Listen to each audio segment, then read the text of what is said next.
de octubre, me parece que es, con los estudios que hay. Pues vamos a seguir con los estudios que tenemos, todos los estudios que lo estábamos haciendo en Romanos, ¿no? Y vamos a seguir. Un momentito. A ver aquí. Ya no estamos en Romanos y vamos a agarrar nuestra Biblia, la porción que nos toca, y vamos a abrirla en Romanos 10. Romanos 10 está. Pero lo que vamos a hacer, vamos a comenzar un versículo antes del Romanos 10. Vamos a ver, ya lo tienen todos de Romanos 10. Sí. A ver, Romanos 10, los alumnos aventajados ya les había dicho yo el capítulo que vamos a ver, ya lo tienen ahí. Bien, vamos a leer entonces en el capítulo 9, versículo 33. Sí. ¿Bien? Sí. Dice, como está escrito aquí, pongo en Sión piedra de tropiezo y roca de caída, y el que creyera en él no será avergonzado. Ahí lo vamos a dejar y vamos a orar. Y en el nombre del Señor vamos a comenzar para que hable su palabra a nuestros corazones. Señor, estamos agradecidos porque este día es historia para nosotros, porque podemos contar en un día más que estamos en vida.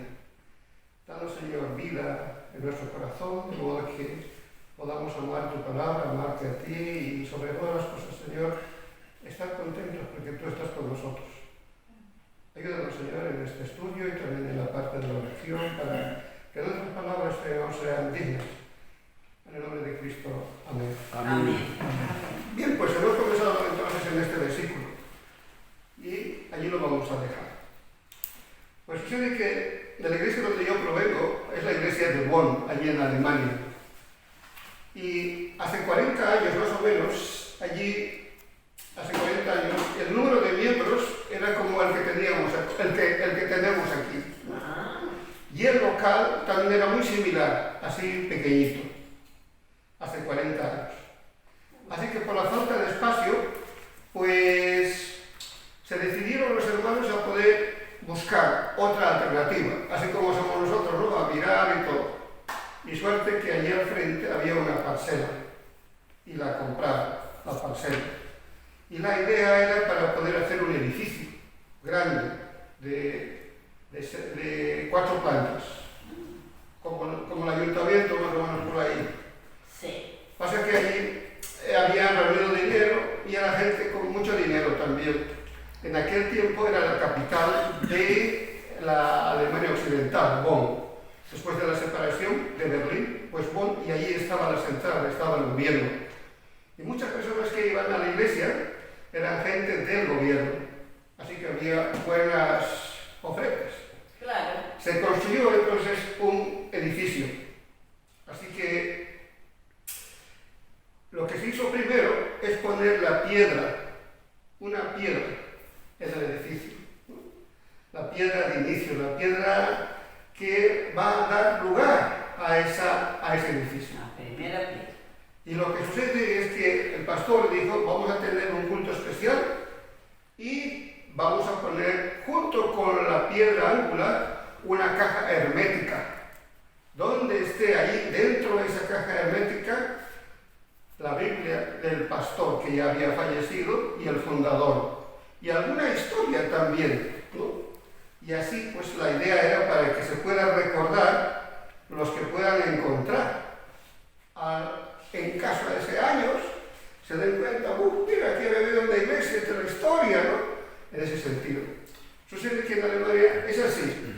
Hay excavaciones, como también ha entrado el Imperio Romano, se han encontrado muchas cosas romanas o bombas a veces de la Segunda Guerra Mundial y todos tienen que parar, todos porque tienen que sacar la bomba porque excavando ahí un edificio han encontrado esto. Y así la idea no solamente con la bomba, ¿no? Sino que puedan encontrar la historia en el tiempo cuando ya se haya desaparecido, haya pasado muchos años. Este es el ejemplo más o menos interesante de estos versículos que hemos visto en el 33. Aquí en 9:33 este ejemplo nos da y nos hace mostrar que Pablo, referente a este versículo, habla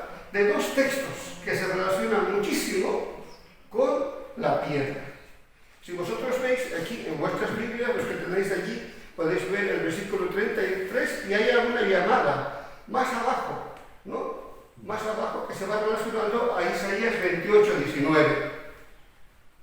Este versículo de 28:19 en Isaías trata de la piedra angular. Esa piedra angular en el templo, en el nuevo templo que se iba a construir. ¿Por qué está señalando esto Pablo con relación a Isaías? ¿Por qué está hablando con la piedra y por qué está hablando con el templo? Naturalmente que el templo del Antiguo Testamento era donde estaba el Señor, era la casa del Señor. Imaginaos entonces lo que estaba diciendo aquí Isaías, ¿no? Estaba poniendo un fundamento para que pueda venir a visitar Jehová en el templo. Entonces eso era algo maravilloso. Y eso lo hace recordar Pablo en este versículo que dice, porque nombra como un futuro rey que vendrá, que era el fundamento humano de una gran comunidad, la importancia de aquel templo que iba a ser. Eso también nos da más o menos pie en el Nuevo Testamento cuando dice Jesús, ¿no? Y se toma así y dice, pues este templo se va a destruir en 3 días. Pero no se estaba refiriendo al templo físico, sino a él. Qué interesante. Porque dice en Isaías 28:16, dice, por tanto Jehová, el Señor dice así, he aquí yo he puesto en Sion para el fundamento una piedra probada, angular, preciosa de cimientos estables. El que creyera no será avergonzado, dice, ¿no? O no será apresurado, dice en Isaías. Eso también tiene una relación fantástica. Aquí él dice avergonzado y ahí dice apresurado. Sucede que eso también tiene una relación porque había sido Israel invadida y el templo había sido desmantelado. Para Israel, el templo, la casa de Dios, se constituía una nación. Eran entonces los enemigos que habían desvalijado todo el templo, entonces habían arrasado toda la nación. Y ahí los judíos se encontraban entonces sin nada, sin nación, sin nada, porque todo había acabado. Y apresurados entonces estaban huyendo. ¿A dónde? Confundidos.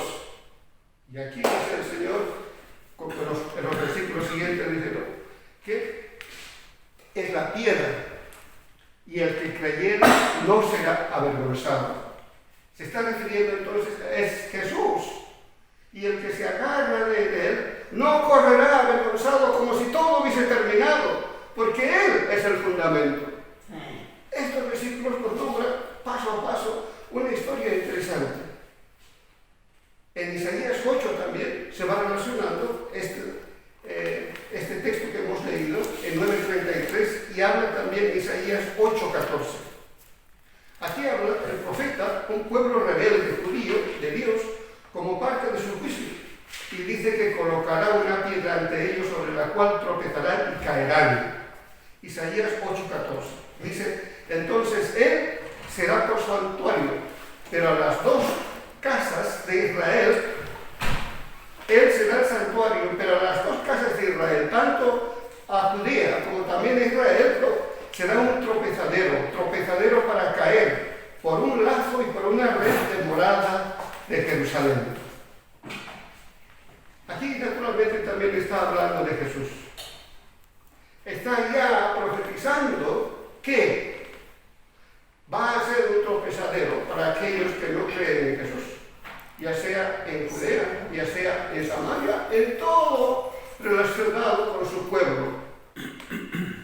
Este pensamiento, pero algo interesante que viene, está en Isaías 28:16.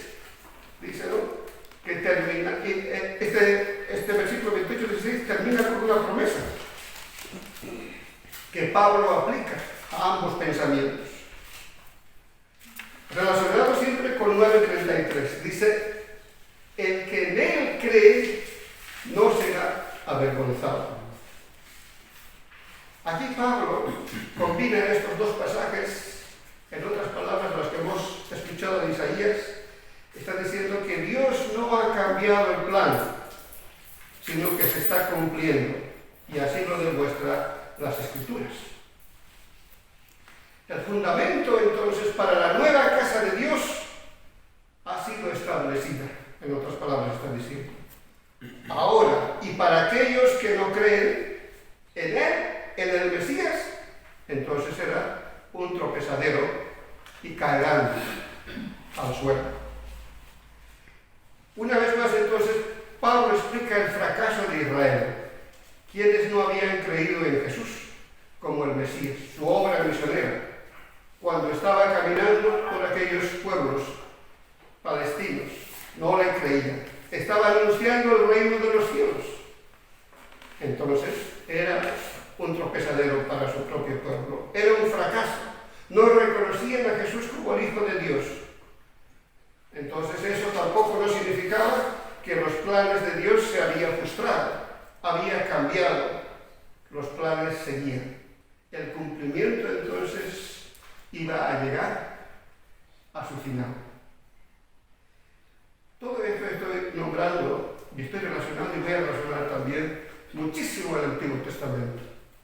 Es que quienes no le dan importancia tal vez al Antiguo Testamento no van a entender el Nuevo. El Nuevo Testamento se relaciona muchísimo del Antiguo. Por ejemplo, en este versículo con Isaías hemos visto. Ya veremos otros versículos también. Volviendo a la cita mencionada con Isaías, tenemos que decir que son textos de suma importancia para comprender el capítulo 9, el capítulo 10 y el capítulo 11 de Romanos. Estos tres capítulos que vienen continuamente van a venir de la historia del Antiguo Testamento. Es decir, es el núcleo de la argumentación de Pablo, donde explica como una especie de una guía turística que hace un recorrido. Habéis visto, ¿no?, a los guías que están ahí con su bandera, ahí en Madrid. Y hay muchos extranjeros que están detrás. Y el guía está ahí traduciendo y está diciendo, mire, esto ha pasado a tal parte, esto ha sido a tal parte, esto es histórico y ahí está. Y todos están viendo el recorrido allá. Pablo más o menos va a hacer un recorrido aquí en este capítulo y le va a decir dónde están y cuál es el final. Ese recorrido lo hace a través de Abraham, por ejemplo, en el capítulo 9. Si nosotros vemos el capítulo 9, podemos ahí ver la historia de Abraham e Israel, la inclusión de los gentiles, quienes habían sido unidos a la familia del pacto de Dios prometido por Abraham. Así que esta reflexión está estrechamente relacionada con estos dos pasajes anteriores en la carta de Pablo, donde él les había anticipado, les había explicado ya con anterioridad en el capítulo 3, en el capítulo 4, ¿no? Les explica que hay otra familia junto a la familia de Abraham. Esta forma que estaba formada por todos los que creen en el Evangelio de Jesús, es decir, como Abraham cree en esa es la parte también que la otra familia con esa fe dentro de ese pacto creían, entonces todos se unían. Esto dijo Pablo, que se revela y se manifiesta la fidelidad del pacto de Dios, la justicia de Dios, el plan de Dios a través de él y que pondría en orden, o sea, a través de Jesús y que pondría en orden al mundo. Siguiendo un poquito más atrás, Romanos 7, si ya hemos nosotros visto también, cuando nos venga a la mente Romanos 7, automáticamente no tenemos que recordar de la ley. Se habló mucho de la ley en el capítulo 7 de Romanos. Allí Pablo explica cómo la ley llevó a Israel a una trampa consciente. A través de la ley, el pecado creció hasta su máxima expresión, nos dijo. Así fue posible que el Mesías, como el representante de Israel, asumiera toda la carga del pecado y a través de su muerte el pecado fuera finalmente condenado. Basado en estos pasajes, entonces, Pablo le declara con toda su argumentación que el capítulo 9, capítulo 10, capítulo 11, que la historia de Dios de Israel alcanza su clímax cuando llega la muerte y la resurrección del Mesías. Esto a su vez explica entonces el desarrollo que presenta que los gentiles, es decir, los pueblos que no fueron llamados por Dios, ahora estaban siendo parte de ese pacto, juntamente con los judíos, para pertenecer a la familia de Dios. Es interesante nada más el inicio aquí. Así que entonces encontramos dos textos claves en la historia. Romanos 9, 20. Vamos a leer Romanos 9, pero 9:30. 9:30, Romanos 9:30, dice: ¿y qué diremos? Que los gentiles no iban tras la justicia, han alcanzado la justicia de Dios. Es decir, la justicia que es por fe. Ahora, si nosotros lo comparamos con Romanos 10:3, porque ignorando la justicia, dice, de Dios, y procurando establecer la suya propia, no se han sujetado a la justicia de Dios. Vamos a reflexionar un poco. Vamos a leer estos dos textos. Estos dos textos nos están hablando de la justicia. Mirad, en el versículo 30 dice que no iban tras la justicia, pero habían alcanzado la justicia. En el versículo 3 dice: ignorando la justicia de Dios. Ahora reflexionemos. ¿A qué le estará llamando justicia? ¿Qué es lo que hayan ignorado? ¿Qué es lo que han conseguido algo, lo que no habían ido al alcance? ¿Qué es la justicia? Y la justicia de Dios. Unos están diciendo: no se esperaban, no habían estado en busca, pero hallaron. Y los otros habían ignorado. De una manera tan directa nos está diciendo, en otras palabras, respecto a lo que he dicho, la justicia naturalmente es Cristo. Es la forma en que Dios ha hecho justicia, ¿no? Es decir, unos por un lado, como los judíos que buscaban afanosamente la justicia de Dios a través de la ley, no la encuentran, y por otro lado, no la buscan como los judíos, pero la encuentran, esa justicia de Dios. Este desencuentro, los judíos decían que era injusto, que ellos habían sido los israelitas, ellos eran los hijos de Abraham. Entonces, naturalmente, que ellos tenían que encontrar, ¿no?, la justicia de Dios. Y le dice Pablo en Romanos 9:8, le dice: no lo son, no los que son hijos según la carne son hijos de Dios, sino los que son hijos según la promesa, contados como descendientes. ¿Ve? Dice: no te creas que por haber nacido tú israelita vas a poder llegar, ¿no?, a obtener esa justicia de Dios. No, eso no es por generación, dice, ¿no? Se lo está respondiendo. Es decir, Dios es totalmente justo. Primero porque Dios ha permanecido fiel al pacto que ha establecido, y desde el principio Dios ha tenido en mente todo lo que sucedería cuando llegara el Mesías, incluso la no reacción de los judíos y de los gentiles. Eso ya lo tenía también, ya sabido, ya lo entendió. Las características de la membresía en la familia del pacto de Dios entonces consiste únicamente en la fe, y lo dicen dentro de los textos, la fe, no las obras de la ley judía.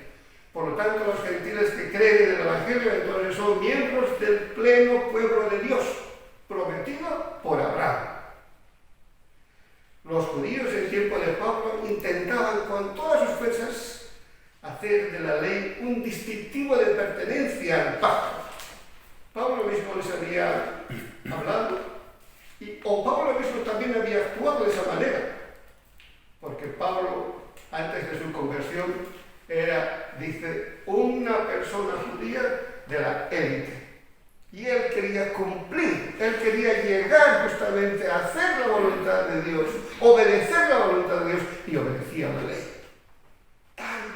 Tanto celo que tenía, él lo dice también, no tenía tanto celo, dice, ¿no?, que los que no cumplían la ley, él con la autorización de los líderes judíos, iba y buscaba a los creyentes hasta la iglesia y los sacaba allá. ¿Por qué? Porque estos no cumplían la ley, ¿no? Pero él estaba obrando por lo que sabía, por lo que conocía, por lo que había sido instruido. Y él mismo reconoce y dice: no, ahora que conozco a Cristo, él lo dice, ¿cuánto me gustaría que mi pueblo lo conociera así? La ley nunca fue pensada para eso. Por lo tanto, entonces fue un tropezadero como la piedra, el Mesías, que es el fundamento de la verdadera familia de Dios. Por eso no entendieron ni las intenciones de Dios con el pacto, ni el hecho que Dios había permanecido fiel en sus promesas al enviar. Por eso en Romanos 4, podemos ver ahí, Romanos 4, el fin de la ley es Cristo. Todo aquello que estaban pensando que a través de la ley era una obediencia fiel por el pacto y podían obtener esa justa manera de poder permanecer con Dios, eso no era la idea.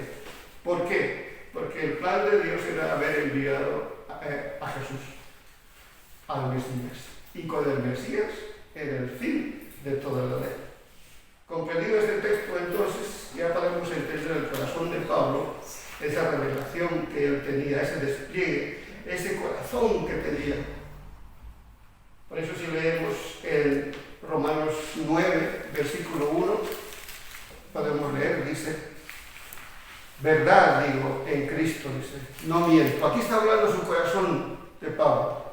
Y mi conciencia me da testimonio en el Espíritu que tengo gran tristeza y continuo dolor en mi corazón, porque desearía yo mismo ser anatema, separado de Cristo, por el amor de mis hermanos, los que son mis parientes según la carne. ¿Qué está diciendo aquí? Está diciendo, yo he entendido que Cristo es el fin de la ley. Yo estaba con la idea que la ley no, era el conducto de la propia justicia. Como éramos israelitas, como estábamos separados, como éramos cuerpo de Dios. Pero entiendo entonces que el Mesías es el fin de la ley. Y el corazón entonces en esa revelación decía, estamos equivocados, mi pueblo está equivocado, ¿no? Romanos 10, versículo 1 también, allí habla su corazón.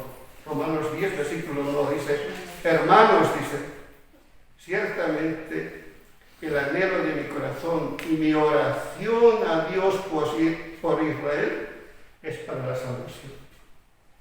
Estaba su corazón compungido, orándolo. Quería también que su pueblo judío pudiese conocer aquel Mesías, aquel que era Salvador. Por eso los versículos anteriores decían, es un tropezadero para aquellos. Dicho lo anterior, como digo, pues están interesantes estos versículos para poder comprender. Vamos a ir al versículo 5. Ahora también que vamos a hablar de la justicia, y dice, porque de la justicia, que es por la ley de Moisés, escribe así, el hombre que la haga estas cosas vivirá por ello. Aquí es muy extraño, ¿no? ¿Cómo es que Moisés habla sobre ese tipo de justicia? Versículo 5. ¿No? Moisés dice así, el hombre que haga estas cosas vivirá por ella.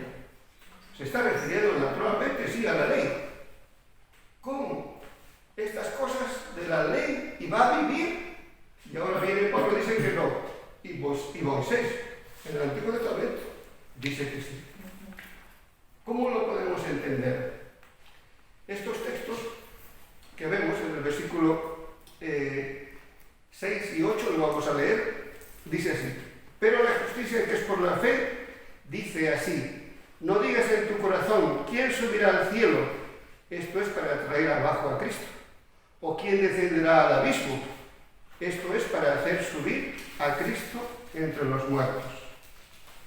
Mas, ¿qué dice? Cerca de ti está la palabra, en tu boca y en tu corazón. Esta es la palabra de fe que predicamos. Son textos también tan interesantes y tan bonitos que vienen en colación en el Antiguo Testamento. Deuteronomio, si vemos en nuestras Biblias, también hay unas llamadas. Del versículo 6 al versículo 8 está ahí Deuteronomio. Podéis ver. Entonces, estos textos nacen en Deuteronomio, del capítulo 30. ¿Alguien me lo puede leer? Deuteronomio, capítulo 30, versículo 12-14.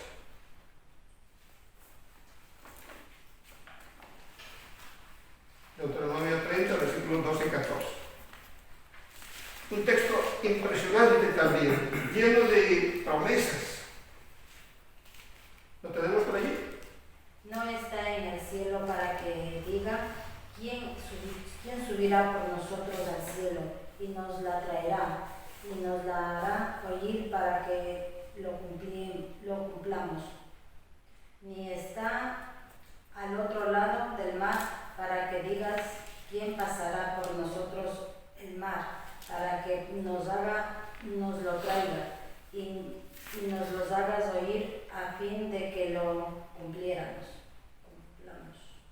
Sí. Porque muy cerca de ti está la palabra en la boca y en el corazón para que lo cumpla. Muy bien. Hay un verbo que dice para que lo cumpla. Para que se llegue a cumplir. Esta cuestión dice que está cercana y se va a llegar a cumplir. Esto es una de las cosas que estudiaban los judíos, porque ellos conocían bien la ley y decían la ley, entonces esta se va a cumplir, ¿no? En los tiempos de Pablo muchos judíos estudiaban este texto que hemos leído y esperaban descubrir lo que Dios haría por los judíos después de varios años de sufrimiento, de opresión pagana. ¿Por qué? Porque buscaban precisamente en este pasaje la respuesta a sus preguntas.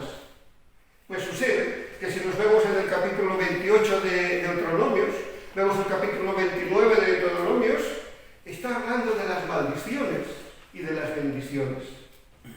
Y aquí en el capítulo 30 del que hemos leído, es el discurso de Moisés, antes que pudiesen entrar a la tierra prometida. Y ahí estaba leyéndoles Moisés a todo su pueblo, ¿no? Y les estaba diciendo y les estaba hablando. Estos capítulos narran lo que Israel viviría en el futuro. Es decir, Dios les prometía las bendiciones si Israel guardara sus mandamientos. Y les advierte las maldiciones que caerían si su pueblo desobedecía. Y Moisés va más aún lejos y les profetiza que Israel será desobediente y traerán para sí maldición. Y lo peor de estas maldiciones es que el pueblo será expulsado de la tierra prometida y vivirá en el exilio. Capítulo 8, capítulo 29, y Moisés lo dice así. ¡Qué interesante! Aquí Moisés, hecho un profeta, les dice lo que va a acontecer después, lo que su pueblo iba a hacer antes de poder entrar a la tierra prometida, antes de poderse constituir Israel. Deuteronomio 30 entonces introduce algo también interesante, un tono en este capítulo 30, cuando luego los israelitas dicen vayan al exilio, probablemente pensarán allí que todo había terminado, pero Dios les promete que salvarían a él, al pueblo, les sacaría del exilio, les promete que les transformaría, les renovaría el corazón.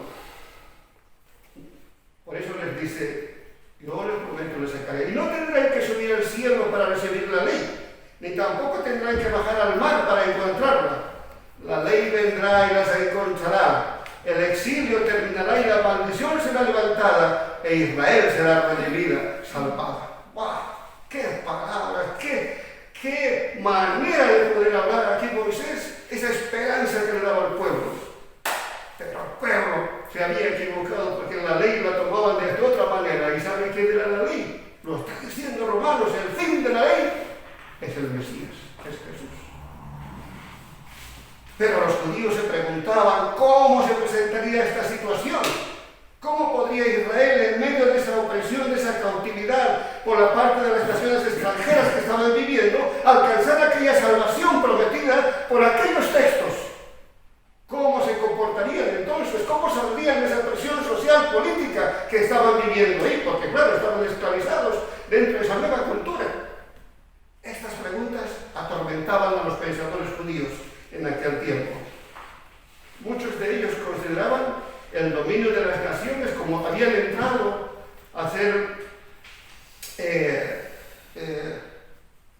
parte de otro país, entonces consideraban que estaban dentro de la maldición. Otros anhelaban a que se cumpliese la promesa. Deuteronomios 30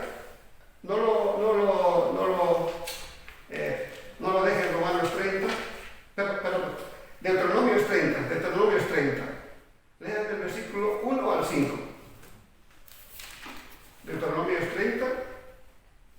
¿Alguien me lo podía leer? Deuteronomio 30, del 1 al 5. Cuando recibas todas estas bendiciones o suplas estas ¿Está bien? ¿Eso es? ¿Está bien? Es otra versión. ¿No es Deuteronomio 31? Está leyendo otra versión. ¿Cuál? Del 1 Sí. al 5. Ah, es que esta es otra. No. Eso será, ¿no? Uno. Vean una que lo quiera más. Deuteronomio 30. Es que este Sí. tengo. Sucederá que cuando hubieren venido sobre ti todas estas cosas, la bendición y la maldición que he puesto delante de ti, y te arrepintieres en medio de todas las naciones a donde te hubiere arrojado Jehová tu Dios, y te convirtieres a Jehová tu Dios y obedecieres a su voz, conforme a todo lo que yo te mando hoy, tú y tus hijos con todo tu corazón y con toda tu alma. El 5. Sí. Entonces Jehová hará volver a tus cautivos y tendrá misericordia de ti, y volverá a recogerte de entre todos los pueblos a donde te hubiere esparcido Jehová tu Dios. Aun cuando tus desterrados estuvieren en las partes más lejanas que hay debajo del cielo, de allí te recogerá Jehová tu Dios, y de allí te tomará, y te hará volver Jehová tu Dios a la tierra que heredaron tus padres, y será tuya, y te hará bien, y te multiplicará más que a tus padres. Lo Amén. está diciendo tan clarito aquí, ¿no? Amén. Va a pasar, os vais a dispersar, pero luego va a venir a redimir Jehová. Pero ahora miren el versículo 16, pero el versículo 6. Y circuncidará Jehová tu Dios tu corazón y el corazón de tu descendencia, para que ames a Jehová tu Dios con todo tu corazón y con toda tu alma, a fin de que vivas. Ahí está. Circuncidará Jehová tu Dios tu corazón. ¿No suena eso también en el Nuevo Testamento? Ya estaba puesto aquí. Iba a ser algo especial, algo tremendo, del cual iba a llegar hasta el corazón. No era la circuncisión física, sino será algo interno. Aquel Israel entonces pudiera amar verdaderamente a Dios y ser salvado por él. Así que este tema, en base a la bendición y a la maldición y a la extraña formación de la salvación, era un enigma para los judíos. En muchas generaciones, a lo largo de la historia judía, pensaban, ¿cómo va a ser eso? ¿No? Todos los judíos estudiaban todo eso. ¿Cómo será? Los pensadores judíos, en ese tiempo, 100 años antes de Pablo, habían autores que daban sus explicaciones. Uno de estos autores, interesantes de una manera histórica, habla del libro de Baruch. ¿Habéis leído el libro de Baruch? Seguramente que no. Es un libro apócrifo, Se está leyendo. pero es un libro histórico. Yo lo tengo aquí y os lo he traído y nos habla de eso. Y hay que tomarlo por estas cartas que tienen historia, porque te revelan muchísimas cosas también, ¿no? Y en Baruch 4, pero en Baruch 1, 5, solamente voy a leer algunos textos. Aquí en el versículo 15 está hablando y dice, se supone que es el secretario de Isaías y está hablando esto y dice, confesamos que el Señor nuestro Dios es justo y nos abruma la vergüenza. A los judíos y vecinos de Jerusalén, a nuestros reyes, gobernantes, a nuestros sacerdotes, a nuestros profetas, a nuestros padres, porque pecamos contra Israel el Señor, no haciendo caso, desobedeciéndole al Señor nuestro Dios y no siguiendo los mandatos que el Señor nos había dado. Desde el día que el Señor nos sacó, nuestros padres de Egipto, hasta hoy no hemos hecho caso del Señor. Históricamente, ellos dan el hecho que se habían equivocado, ¿no? Pero luego del capítulo 4, también interesante, en el capítulo 4, estaban pensando que vendría ese algo especial para la circuncisión del corazón, iba a ser la sabiduría. Capítulo 4, el Baruch dice, la sabiduría del libro de la ley, de los mandatos de Dios, la ley de la validez eterna, los que guarden vivirán, y los que le abandonen morirán. Muy parecido a lo que Pablo también en otros versículos lo dice. Estaban convencidos, sí, históricamente, que el pueblo judío, a través de la ley, iba a obtener ese tipo de salvación. Pero no era una ley cualquiera, iba a ser una ley especial. Lo relacionaban también con Proverbios 8, la sabiduría. ¿Y saben qué es la Proverbios 8, la sabiduría, no? Jesús. Así que nos enseña Israel que ellos tenían esa intención de encontrar aquel enigma, ¿no? Cómo iban a ser circuncidados. Otro texto también interesante que hay, no lo tengo, pero lo pueden buscar, es sobre los rollos de Qurán. Ahí se encuentran también unos manuscritos históricos interesantes. Allí hay también textos que explican que la esperanza de Dios, según Deuteronomios 30, la entendían que iba a llegar una ley especial. No una sabiduría, sino una ley especial que les haría vivir, que les transformaría, que les salvaría, que les haría entender. Así como en el libro de Baruch, una sabiduría, un conjunto de leyes que les haga seguir de corazón en el templo. Unas normas, una señal de reconocimiento del pueblo del pacto de Dios. Es interesante todo esto, la historia como nos cuenta, la forma que el pueblo judío estaba pensando que quieren obedecer y eso lo van a hacer a través de la ley. No, es normal, así es el pensamiento. Pero ya hemos visto, Pablo lo dice en Romanos 10:4. El fin de la ley es Jesús. Amén. Israel entonces sufría, ellos pensaban bajo la maldición, ¿no? De Deuteronomio 29, porque estaban separados, estaban dominados por las naciones extranjeras. Dios, pero les había preparado un camino para Israel, para que se arrepintieran, sean transformados, sean salvados. No a través de una ley especial ni la sabiduría. El camino consistía en que Dios otorgaría a Israel un nuevo don, el don de la gracia, de la realidad, de la ley original, una forma diferente, un caso de sabiduría que es Cristo, que con él se puede obtener las normas especiales de la ley de Cristo.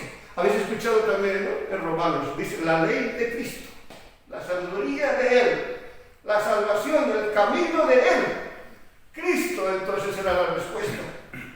Esto es precisamente lo que Pablo dice en el texto. Y dice, no era la sabiduría de nuevas normas para el culto del templo, sino habla de la llegada del Mesías como el fin de la ley.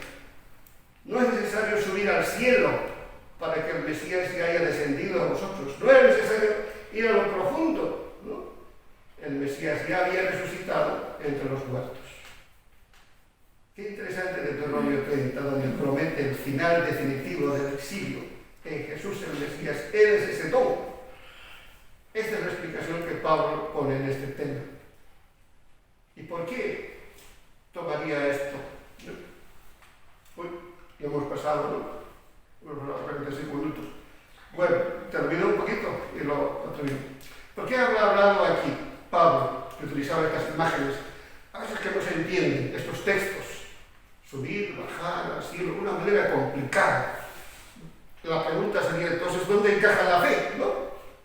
¿Dónde hay que invocar al Señor de estas consideraciones? Al leer este texto no debemos olvidar que Pablo todavía estaba respondiendo a las preguntas de su corazón. ¿Cuánto gustaría que mi pueblo supiera. Ay, me duele el corazón. Estoy orando, decía Romanos 9, Romanos 10, ¿no? El plan de Dios. Así, lo Deuteronomio lo está diciendo en capítulo 30 al Mesías. Pablo responde entonces con sus oraciones y sus anhelos para esa salvación. Dios había revelado el camino hacia la salvación, el mismo camino para los dos pueblos. ¿Y cómo podían encontrar a Dios? El pueblo gentil y el pueblo judío, a través de la fe. Dios les había acercado a ellos y a todos los demás de la salvación una nueva forma, para que fuera obediente a la ley de Cristo. ¿No? Todos que reconocían públicamente que Jesús era el Mesías, el Señor, y creen en su corazón, Dios le ha resucitado de entre los muertos, lleva consigo entonces la señal del reconocimiento que identifica como pueblo de Dios. Y lo dice también Pablo, lo dice, no es porque hayas nacido israelita vas a ser hijo de Abraham, sino todos porque nacen por la fe. Tanto los judíos, tanto como también los no judíos. La fe era el camino. La fe es así. Y ahora hay que entender una cuestión también muy interesante. La fe es el camino, es el conducto. Hermanos, nadie nos falta fe, ni nos sobra la fe. No tenemos ninguna fe salvadora. En caso que tuviésemos una fe salvadora, tendríamos que ser como Dios, pero nunca vamos a poder llegar a ser a Dios. Ya sea nuestra fe pequeña, ya sea nuestra fe grande, esa es nuestra percepción. La fe realmente la que es el conducto y la que ha dado crédito a la fe de Abraham y por la que nosotros estamos es Cristo. Lo dice la Escritura. La fe en Cristo. En Cristo. Así que tragas entonces esa famosa enseñanza sobre la justificación por la fe. Una serie de temas importantes que atraviesan el pensamiento de estos escritos y la conexión del Evangelio que hay entre Moisés, Pablo y textos. Yendo un poquito más allá, también nos habla Isaías. Si nosotros vemos el versículo 11 de Romanos 10, versículo 11, ¿no? Pues la Escritura dice, todo aquel que en él creyera no será avergonzado. Este texto también sale del Antiguo Testamento en Isaías 28, 16. El versículo 13, si nosotros leemos, dice, porque todo aquel que invocare el nombre del Señor será salvo. Este texto también sale del Antiguo Testamento del profeta Joel, del 3:5. Entonces nos está hablando de la señal del reconocimiento de aquellos que serán salvos en el futuro, no serán avergonzados. Creerán en Él y le invocarán al Señor. Por lo tanto, el versículo 11, versículo 13, explica el versículo 10 y explica a la misma vez el versículo 9 y establece una conexión de Deuteronomio capítulo 30, encontrándonos otra vez en el versículo 8. Un poco parece complicado, pero aquí está expresando que el quinto libro de Moisés hablaba de la palabra de Dios, el nuevo don de la gracia de la salvación. Y decía, está cerca de ustedes, en su boca y en su corazón. ¿Quién estaba cerca? ¿Cómo podríamos esto percibir? Y hay una cosa también muy bonita, es que la percepción que uno la tiene, que Dios está en uno, cuando ha circuncidado, digamos, nuestro corazón, cuando ha habido un cambio, es cuando hay una transformación. Es un proceso del cual habla, la circuncisión del corazón. El corazón transformado entonces es una señal que alguien se ha convertido como miembro de la familia del pacto y del pueblo de Dios como Dios había prometido en Deuteronomio 30.